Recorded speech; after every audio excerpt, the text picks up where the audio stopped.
Bienvenue à vous et bienvenue dans ce rendez-vous d'aujourd'hui consacré à la santé. Dans un petit moment, on va parler de scoliose chez l'enfant. Mais avant cela, on va s'intéresser à la rééducation respiratoire. Alors plus que jamais avec cette Covid, justement, on en entend parler comme parfois une nécessité pour certains patients. Comment ça fonctionne? Qu'est-ce que c'est exactement? Quel est son intérêt? Eh bien, on en parle tout de suite avec vous, docteur Mohamed Tarisha. Un plaisir de vous avoir. Merci beaucoup, madame. Vous êtes chef de service de médecine physique et réadaptation à Rabat. Et avant d'en parler justement de rééducation respiratoire, est-ce que c'est la même chose que la rééducation pulmonaire? Bon, pour commencer d'abord, on va essayer de définir c'est quoi cette réadaptation respiratoire. On ne va pas compliquer les choses et parler de définition de l'OMS, etc. Donc, c'est la réadaptation respiratoire, c'est un ensemble de soins personnalisés destinés à des patients qui ont une maladie respiratoire chronique. Chronique, d'accord. Il faut qu'il y ait l'aspect chronique. Exactement. Okay. Et parfois, il y a l'aspect aigu quand il s'agit juste d'un encombrement qu'on peut envoyer chez un physiothérapeute pour essayer d'évacuer, pour l'aider à évacuer. Et cette réadaptation respiratoire, il a pour objectif d'aider le patient, de lui donner des moyens physiques et des moyens psychiques pour qu'il récupère le maximum de sa fonctionnalité et réaliser son intégration à nouveau dans son environnement. C'est pour ça qu'on en entend parler beaucoup avec la Covid, parce que enfin voilà, c'est un virus qui s'attaque aux poumons. Alors, est-ce qu'il faut forcément, après une infection à la Covid, est-ce qu'il faut forcément une rééducation respiratoire, ou bien uniquement les personnes qui ont perdu l'odorat, qui ont perdu le goût, qui devraient justement bénéficier de cette rééducation? C'est une très bonne question parce qu'il y a beaucoup de polémies sur la prise en charge de réadaptation respiratoire et la Covid. Alors, la réadaptation respiratoire, il s'intègre dans un ensemble de réadaptation, de la médecine physique et réadaptation qui prend le patient en globalité. Donc, on est devant plusieurs situations. Alors, on a la Covid asymptomatique, où on a à ce moment-là, le patient il n'a pas besoin vraiment de réadaptation, donc il passe inaperçu. Et on a la situation quand on a une atteinte pulmonaire avec restriction de respiration et aussi beaucoup de fatigue et d'asthénie. Soit il reste chez lui, soit il va en chambre à l'hôpital. Et on a les patients qui ont un Covid lourd, avec beaucoup de complications qui sont en réanimation. Et il y a beaucoup d'atteintes. Par exemple, je vais vous donner juste une idée sur le pourquoi de la réadaptation respiratoire. Quand on a un patient qui a le Covid, alors il a une atteinte pulmonaire et aussi il a aussi une atteinte cardiovasculaire sous forme de myocardite ou thromboembolique et aussi une atteinte neurologique. Ce sont des neuropathies périphériques ou neuropathies médulaires, par exemple, genre des neuromyopathies en réanimation, acquises en réanimation. Tous ces atteintes peuvent donner des complications après. Alors, l'inflammation s'en va, il n'y a pas de fièvre, il n'y a rien du tout. Mais après, le corps en prend c'est difficile de reprendre et de respirer normalement. On est toujours essoufflé, fatigué. Et une fois on est fatigué et on ne peut pas faire l'effort, on va revenir à s'allonger et ainsi de suite. Et on rentre dans un cercle vicieux qui a besoin vraiment d'un réentraînement à l'effort fait par la réhabilitation respiratoire. C'est ce qu'on appelle le Covid long, en fait, la forme de Covid long. Alors, vous avez parlé des personnes qui sont hospitalisées, mais même les personnes qui n'ont pas été hospitalisées, sans parler de celles, bien sûr, qui ont eu un Covid asymptomatique, mais les autres qui ont eu un Covid lourd, qui sont restées quand même chez elles, etc., qui souffrent de cet essoufflement ensuite pendant longtemps, cette fatigue, ces personnes-là, est-ce que la rééducation respiratoire doit faire partie de la prise en charge et du protocole normal de prise en charge? Bien sûr, selon les recommandations de l'OMS, il y a un fascicule de 82 pages où la réhabilitation, en général, médecine physique et réadaptation, il fait partie intégrante du traitement général et la prise en charge du Covid. Et c'est une prise en charge qui commence dès le premier jour de l'hospitalisation jusqu'à la fin, jusqu'à le post-Covid. Okay. Et il ne touche pas que le côté respiratoire, il touche tous les côtés. Et la réhabilitation respiratoire, on ne peut pas la faire seule parce que... Voilà, non, on peut la faire chez soi, mais on ne peut pas faire que la réhabilitation respiratoire. Pourquoi je vous pose la question, Dr Trisha? Parce que, en matière de rééducation, beaucoup assimilent la rééducation respiratoire à la rééducation olfactive. Oui. Le virus touche donc la sphère olfactive, donc certaines personnes ont perdu l'odorat, et donc j'ai presque l'impression que les gens se concentrent uniquement à rattraper les capacités qui ont été perdues. Retravailler son odorat avec des stimulations, mais on ne retravaille pas ses poumons, en fait. On ne descend pas plus bas. Est-ce que vous voyez ça dans votre pratique? Là, on est pratiquement à 2 ans de la pandémie, du début de la pandémie. Est-ce on constate déjà en pratique, donc notamment à l'hôpital où vous êtes, les conséquences de cette non-prise en charge de la rééducation pulmonaire, de la réhabilitation respiratoire? Alors, en fait, c'est ça qui fait la beauté de notre spécialité médecine physique et réadaptation, parce que c'est une spécialité qui touche à tous les organes et toutes les complications. Notre rôle, c'est la fonctionnalité, la réhabilitation et la réintégration du sujet dans son environnement normal, comme avant. Et le médecin rééducateur, il peut faire un bilan et donner des objectifs et des moyens nécessaires pour que ce patient en post-Covid peut bénéficier de tout type de réhabilitation selon l'atteinte de l'organe. Commençons par le problème olfactif et descendant vers les poumons et descendant vers aussi tous les muscles et tout. Donc, il y a une prise en charge? Il y a une prise en charge. Est-ce que ça coûte cher, justement, ou il y a la prise en charge? Malheureusement, c'est encore flou. Donc, il n'y a pas vraiment une nomenclature claire sur ce sujet. Et c'est dommage. Ils doivent vraiment accélérer ce processus pour que le patient bénéficie de tous ces soins. Il y a même des confrères qui ne savent pas que ça existe. Ça existe, une spécialité qui peut faire des miracles, et surtout dans le temps de Covid. Comment ça se fait, justement? Ce n'est pas une spécialité toute jeune. Enfin, je veux vous prendre, vous n'êtes pas tout jeune.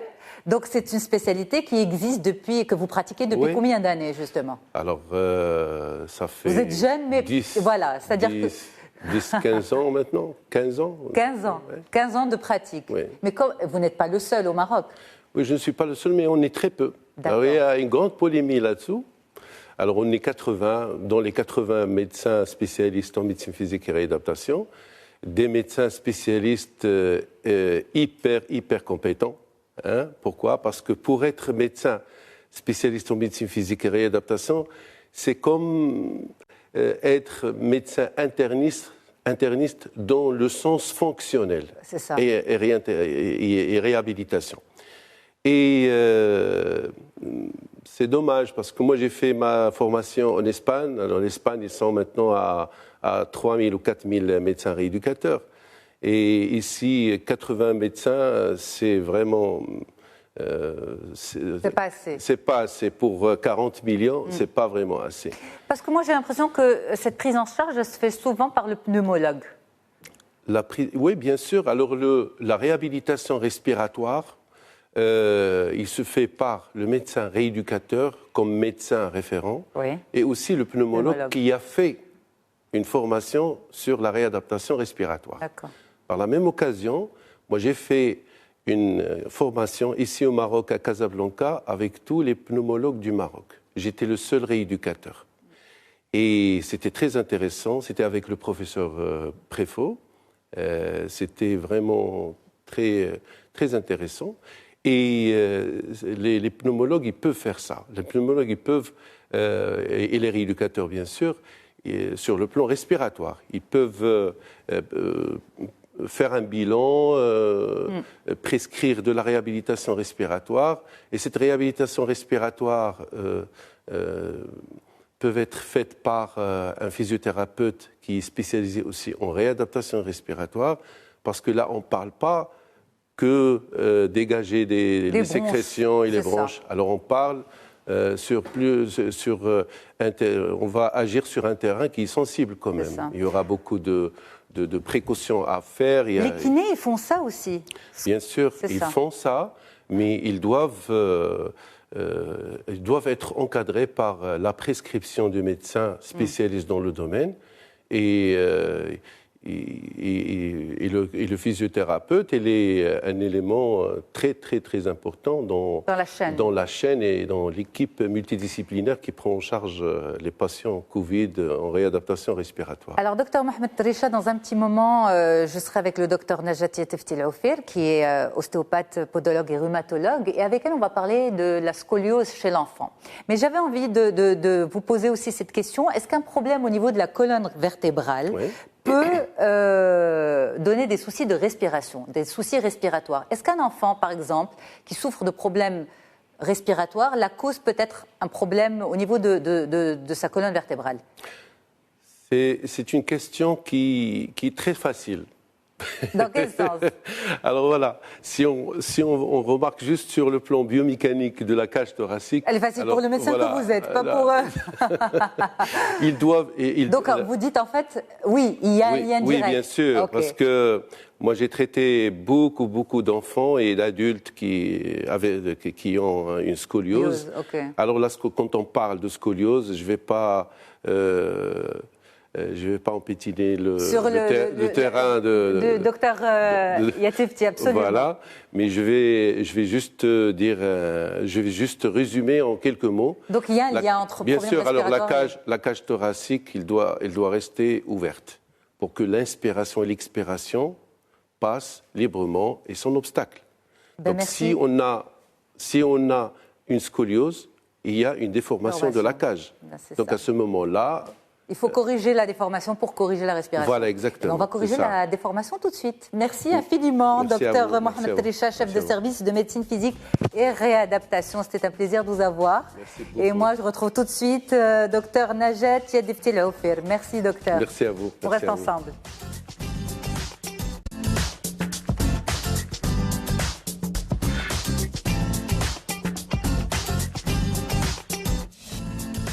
Et on enchaîne avec vous tout de suite, docteur Najat Yatifti Laoufir. Merci beaucoup d'être là. Merci. Vous êtes ostéopathe, podologue, rhumatologue.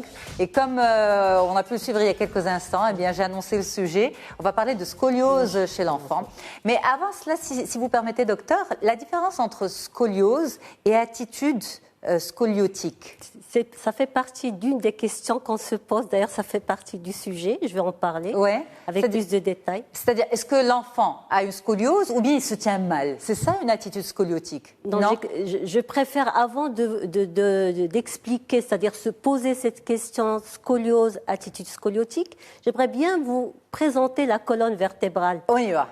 Il faudrait la connaître, cette colonne. C'est vrai. C'est une charpente squelettique extraordinaire. Ce n'est pas une tige de bambou, ce n'est pas une colonne comme le nom le dit, mais c'est un organe qui est en même temps rigide, en même temps souple et en même temps mobile, grâce au fait qu'il est constitué par 4 segments et par 4 courbures. C'est-à-dire, on aura la... C'est pas une seule courbure. C'est pas une seule courbure. Par niveau, alors. C'est pour ça qu'elle est extraordinaire, parce qu'on a la colonne cervicale qui est en lordose, on a la colonne dorsale qui protège le tronc et les organes nobles qui sont à l'intérieur, qui est le poumon et le cœur. On a la colonne lombaire qui est qui est formée de 5 vertèbres, qui est un peu beaucoup plus volumineuse pour supporter le poids et la mobilité de notre squelette. Et il y a le fameux sacrum qui est relayé par le petit coccyx. Donc, et ces segments-là, ils ont des courbures différentes. On va trouver une lordose, une syphose, une lordose, une syphose. Pourquoi ? Tout simplement. Lordose, c'est intérieur-extérieur ? Voilà, c'est ça. Lordose quand c'est à l'intérieur, syphose quand c'est à l'extérieur. Pourquoi il y a ces courbures différentes ? Tout simplement pour s'adapter au bassin, aux membres inférieurs et à la pesanteur avec les pieds. Donc, quand on a une déformation, une inégalité de membres, un problème du pied, on en a déjà parlé, Yasmine, la dernière fois, quand on a un pied plat, un pied creux, des troubles de pression, des troubles d'empreinte, systématiquement, ça va relayer sur le bassin et la colonne va subir des déformations et bien sûr, ces courbures physiologiques se retrouveront déformées. Donc, on a ces vertèbres, soit ils se mettent en latéralité, soit ils se mettent en rotation, soit ils vont se tordre. Et là, bien sûr, et là, on aura apparition de scoliose, ou bien de syphose, ou bien de double scoliose et syphose à la fois. Ok, donc dans ce cas-là, la scoliose est un symptôme et pas une maladie ? La scoliose, c'est une conséquence. C'est une conséquence. C'est une conséquence. C'est jamais une cause principale. Il y a beaucoup plus de détails à dire en matière de scoliose idiopathique qu'on va traiter aujourd'hui, qui est la scoliose de l'enfant. Et là, il y a des étiologies ou bien des hypothèses étiologiques qui ont été émises. On a parlé de caractère familial parce qu'on a trouvé certains cas familiaux qui se voient, soit chez la fratrie, soit chez les parents ou bien les proches. On a incriminé un génotype A+, mais on n'est pas encore sûr de cette étude. Il y a aussi le fait qu'il y a une hypothèse d'atteinte de l'appareil vestibulaire au niveau de notre oreille, qui a un effet neurosensoriel, et il y a des troubles de l'équilibre qui apparaissent chez l'enfant. Donc cet enfant, vu qu'il a un trouble d'équilibre, il va essayer de positionner son squelette ou bien sa colonne et entraîner des déformations. Il y a aussi les muscles, il ne faut pas les oublier, c'est très important, les muscles dans la colonne vertébrale, parce qu'ils vont jouer le rôle de corps de maintenance de cette colonne ou bien de cette charpente. Et quand il y a une atteinte de ces muscles, quand il y a un affaiblissement de ces muscles, systématiquement, la colonne, elle va se tordre dans le sens qui n'est pas adapté et une courbure c'est-à-dire la courbure va évoluer vers la scoliose ou bien la syphose. Alors, quand on dit à son enfant, tiens-toi bien, tiens-toi correctement, est-ce que cet enfant ne se tient pas correctement parce qu'il n'a pas envie de se tenir correctement ou parce qu'il cherche à compenser quelque chose, comme vous avez dit, par exemple, comme vous venez de donner différents exemples que je serais incapable de reprendre. L'appareil vestibulaire, voilà, absolument, en rapport avec l'oreille et l'équilibre. Est-ce que cet enfant le fait exprès ou non, il essaie de compenser ? Donc là, en fin de compte, la mauvaise position de l'enfant va retentir sur les muscles.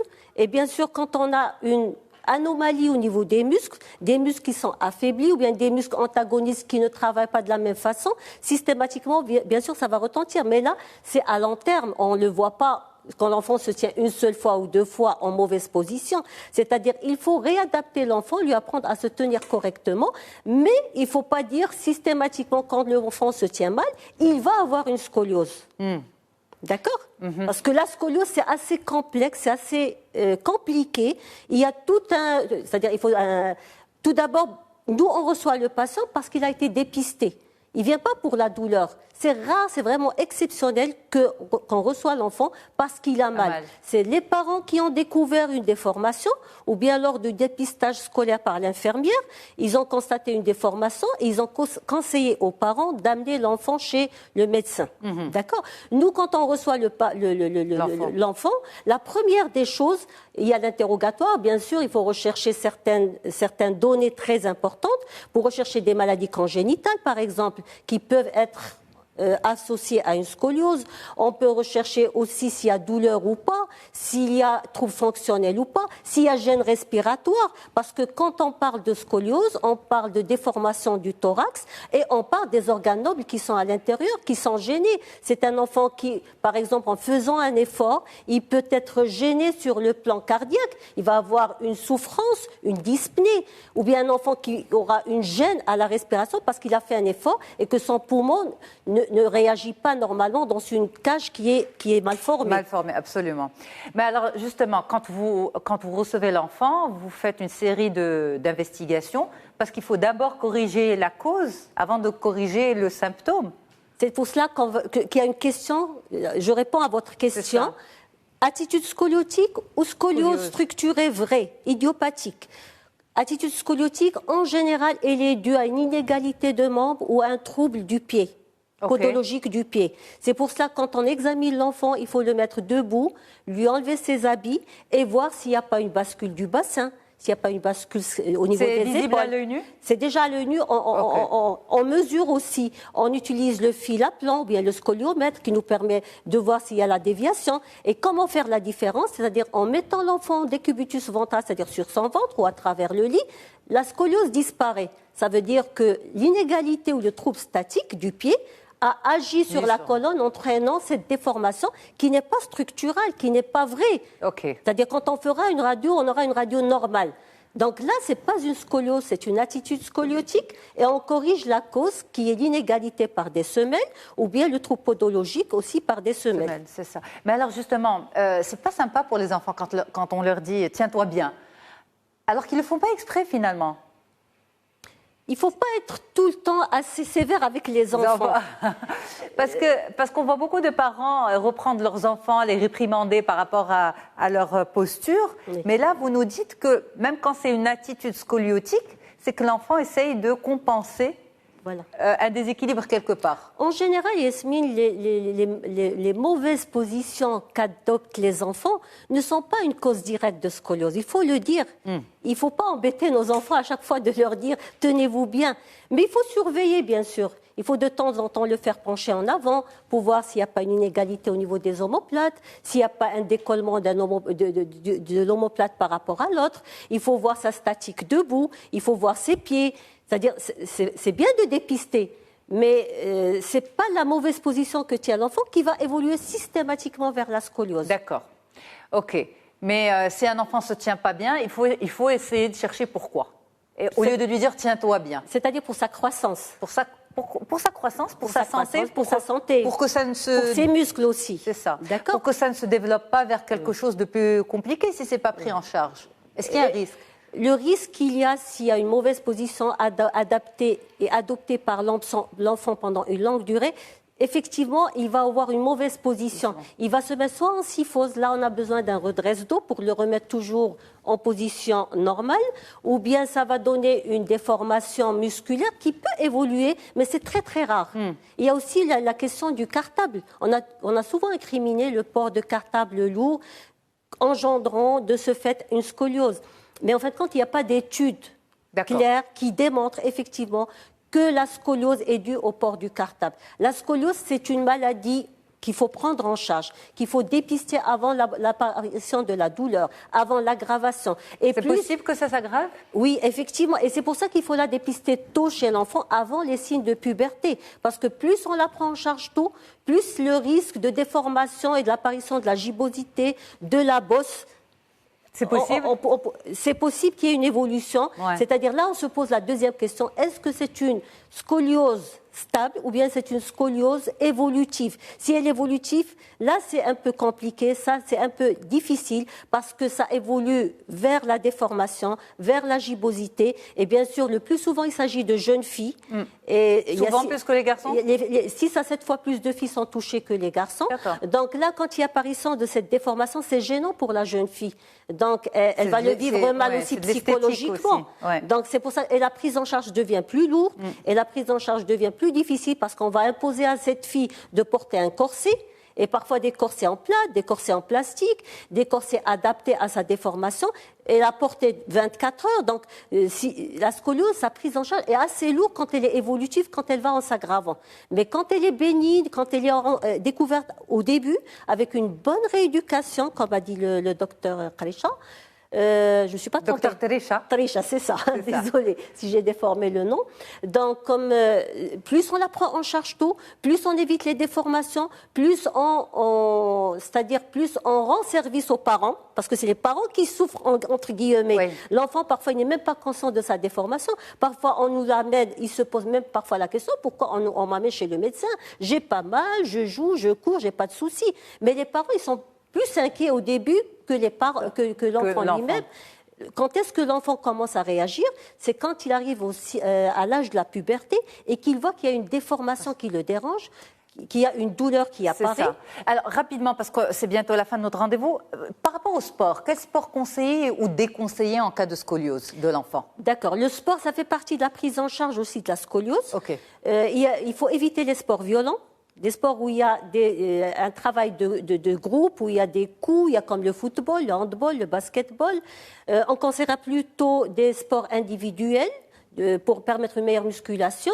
La natation reste le meilleur sport en matière de scoliose. L'équitation?